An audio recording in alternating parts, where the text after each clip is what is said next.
Dependence పెరగడం వల్ల మీరు దీన్ని కాన్సన్ట్రేట్ చేస్తున్నట్టుకుంటున్నారు. ఎందుకంటే పైరసీ పోయిందంటున్నారు, but it was always there.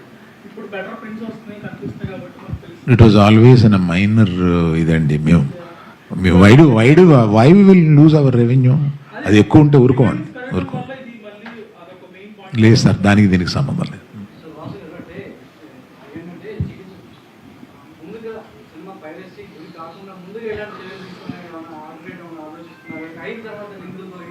లేదు.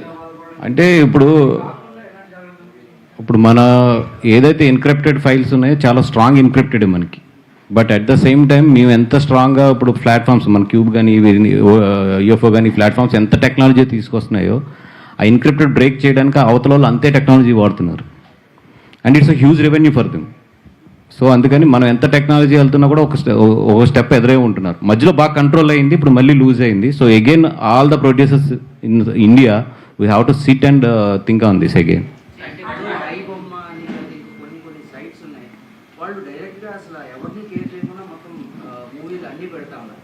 సో ఇప్పుడు ఎంత మేము సైబర్ సెక్యూరిటీస్ ఉంది, మేము చాలా ఈజీ అవుతుంది వాళ్ళ మీద కేసు ఫైల్ చేయడం. సో వాటిని ఎందుకని ట్రాక్ చేశారండి. అవి 46 IP అడ్రసెస్లో ఆఫ్రికన్ కంట్రీ నుంచి ప్లే అవుతున్నాయి. సో మన ఇండియాకి ఏంటంటే కొన్ని కంట్రీస్తో లింక్ ఉంది. వాళ్ళు చాలా తెలివిగా ఏంటంటే మనకి ఎక్కడెక్కడ పోతే మనకి సైబర్ సపోర్ట్ ఉండదో ఆ కంట్రీస్ నుంచి లాంచ్ చేస్తున్నారు. ఇవన్నీ ఇండియన్ కంట్రీస్ నుంచి లాంచ్ చేయట్లేదు. ఇండియన్ కంట్రీస్ నుంచి లాంచ్ చేస్తే మనకి ప్రొడ్యూసర్స్కి 1 అవరే ISP బ్లాక్ చేయడానికి. బట్ ఇవన్నీ ఏంటంటే ఫారిన్ కంట్రీస్ నుంచి. ఇప్పుడు అది కూడా ISP ఇండియా బ్లాక్ చేసింది చాలా. ఇప్పుడు ఐబొమ్మను కూడా నిన్న 3 సార్లు బ్లాక్ చేసాం. వాడు ఇమ్మీడియట్లీ జస్ట్ దాంట్లో ఒక నెంబర్ మార్చుకుంటే వాడు మళ్ళీ ఇంకొక IP నుంచి వాడు చేయొచ్చు. కానీ ఇప్పుడు ఒక సినిమా గురించి మనం మాట్లాడుతున్నాం, కానీ కొన్ని వందల సినిమా, ఉదాహరణకి అల్లు గారు ఇక్కడే ఉన్నారు కాబట్టి ఆహా డైరెక్ట్ గా ఇంకో పేరుతో అక్కడ ఉంటుంది. అలా కొన్ని వందల సినిమాలు జరుగుతున్నప్పుడు ఎంతో మంది ప్రొడ్యూసర్స్ ఇంత బలంగా ఉన్నప్పుడు గవర్నమెంట్ నుంచి గట్టిగా సపోర్ట్ తీసుకోవాలి.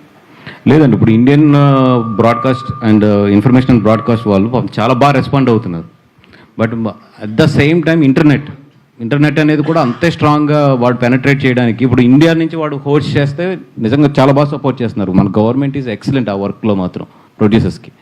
ఒకటి ఏంటంటే ఈ హోస్ట్లన్నీ కూడా నాన్ ఇండియన్ దీని నుంచి వస్తున్నాయి. అండ్ రెండోది ఏంటంటే హోస్ట్ కన్నా కూడా ఎక్కువ ఏంటంటే గ్రూప్స్ బాగా స్ప్రెడ్ అవుతున్నాయి. Host is just 10-15%. మోర్ ఏంటంటే ఈ